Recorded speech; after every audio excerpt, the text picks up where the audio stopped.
this rockiest quarry is a small town over in Dressel, Wisconsin. Is due to railroad that is all throughout the nation and locally is referred to as Trackway.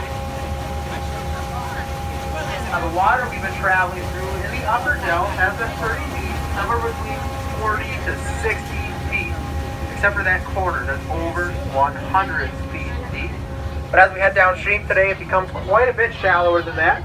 In the main channel, we will see water between about 5 to 15 feet deep in the main channel, much less than that in many parts of the river. In fact, during normal lower water levels here on the St. Croix, you can come back and walk across the river from the left-hand Wisconsin shoreline to Folsom Island, which we're going around now.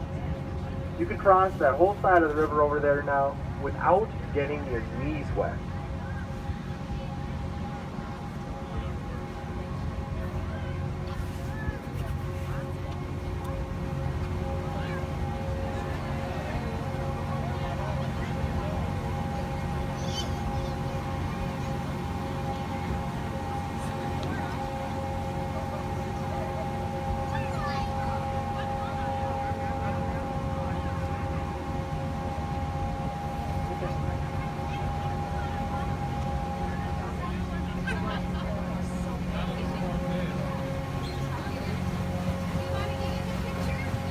This gives me a chance to talk a little bit about the boat that we're all riding on today. This is the Taylor Falls Princess.